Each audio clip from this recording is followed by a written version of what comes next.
Hello, I'll be walking through my final exam for theory of computation. So for the first question, um, to determine a regular language, usually the first thing I look at is to see if it's finite, because if it is regular. Um, I would also try to see if the language holds arithmetic information, something like this, where there's a certain number of A's that represents some arithmetic information. Um, and I say infinite because n could be greater than any value. If it was bounded below something like 1,000,000, that'd be finite and regular. Um, and also arithmetic information that isn't related to multiples of n, because something like this language, where you have multiples of 3A's, can easily be represented in a cycle like DFA, which is considered bounded storage. So usually I just think of it like any question that requires potentially infinite storage to answer is not possible to do with a regular language. For context-free languages, I look to see if we can use potentially infinite storage that can only be used once. So something like this can be done because we only use the information once on this B, but we can't do it here because we have to use the stored information from the A's on the B's and C's. And that's sort of how the stack works, because you can only pop off the information once. And it's still not really possible to do more complex type maths. This example is a to the 2 to the n, where n is greater than 0. And if I'm ever confused, I'd just probably try to see if I can break it with the CFL pumping lemma. For a decidable language, that's just most of what we work in. So pretty much any question that I feel like I could answer, like writing in Python, something like that, I consider that decidable. A recognizable language, it's pretty much, I think of it the same thing as a decidable language, but where an infinite loop would exist somewhere. And that would go on for infinity for some rejects. So something like where you'd have to check infinite things and only accept on something that works would create that loop, because you would never reject. For this one, this language is decidable and recognizable because you can simulate the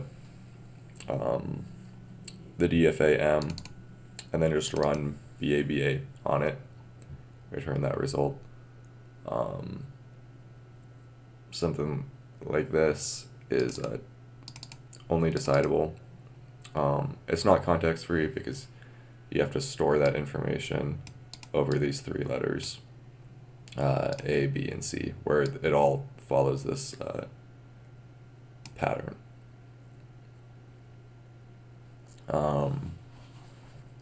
For this one, it's kind of the same as L1. You just simulate M, run BABA, and return that result. That can only be done with a Turing machine, so it's decidable. This one is regular, because we know we can do something like a to the 2 to the n, and something like this as well. And then we know concatenation is closed, so this easily works using something like a DFA. And then this one's context-free. You can't do it in a regular language because this information is stored, but what you can do is store how many n's there are in like a stack, and then replicate it here once you see like a double 1. Or you can easily create like a context-free grammar for that. Moving on, question 2. Here we have an A and a B state. It just goes back and forth until it gets an A out of an A state or a B out of a B state. And it just does the same thing back and forth until it gets a double A from the double B's or a double B from the double A's. And then it just stays here until the end. So anything that gets there has to have either an AA and then a BB, or a BB and an AA, so it follows this rule that it contains the substring AA and also the substring BB. For question 3, I split this language sort of into 3 parts. So there's this left part, the middle part, which is 0, 1, 0, and then the right part. So my starting string does that by splitting into the left part, the middle part, and the right part. The left part can just create as many zeros as ones, the same amount of ones followed by the same amount of zeros, or the other way around actually. And then the right hand thing does the same thing but switch. And then those are just stay at either end, split by this 0, 1, 0. So that works pretty well and pretty simply. And then I also added these empty strings to these rules, so you can actually get rid of the variables to finish generating a string. For this question 4, essentially the idea is here, you see an A, you mark it as an X, you look through the rest of the A's, you go through any X's that would be in B, and as soon as you see your first unmarked B, you mark it, then you mark the next unmarked B, and then you keep on going through all the B's, you keep on going through all the potentially marked C's, and then once you see the first unmarked C, you mark it as a X, and then go all the way back to the left, then repeat the process until you go all the way back after doing it, and then you see an empty, because you don't see any more A's, and then you make sure that everything is an X. If everything's an X, that means it followed the rules, and then you're done.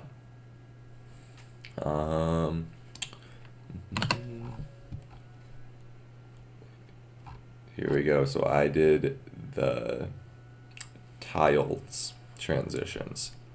So here we go. Oh, it just says type kinds 2 and 3. Well, I did all of them, so I'll just talk about types 2 and 3. So types 2, these are all the right transitions.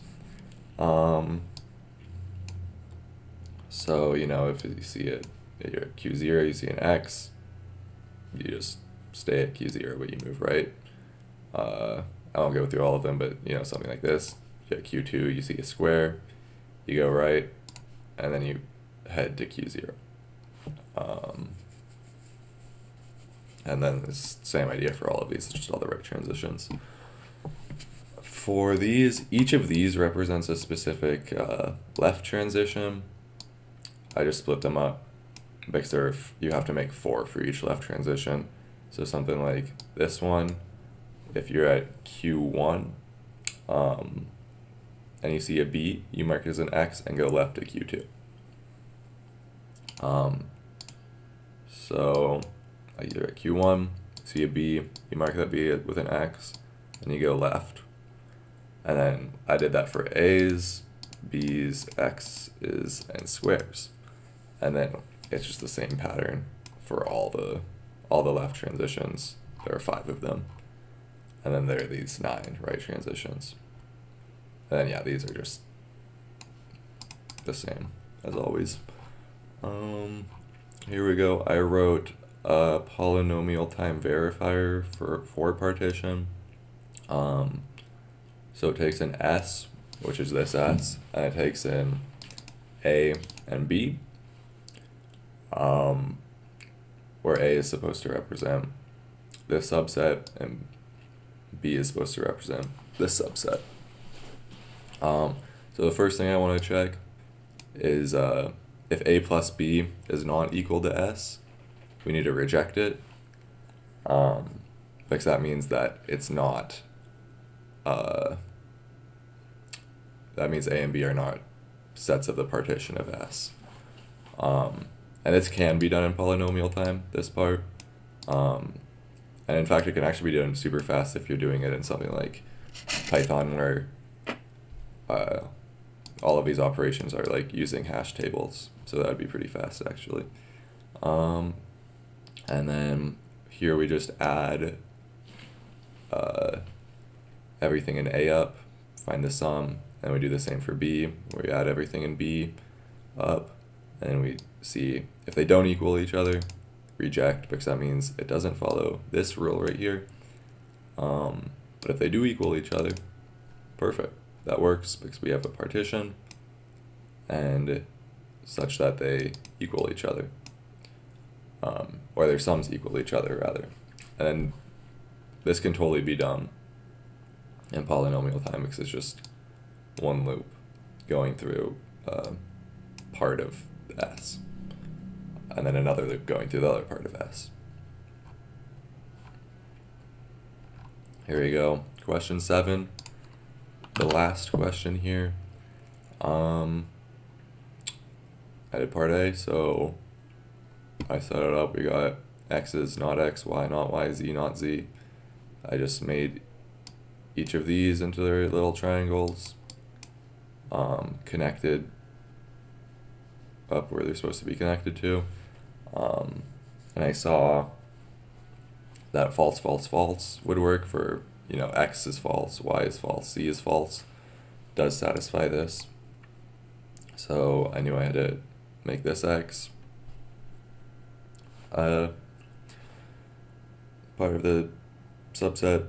I had to make this Y part of it, and this Z, and then I just added on the ones to finish the vertex covering.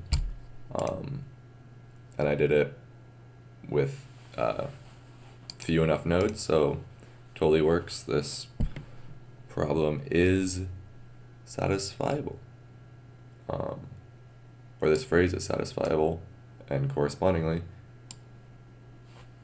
this graph has a vertex cover. Perfect. Those are all of the questions. Thank you for watching, and also thank you for the semester. Bye.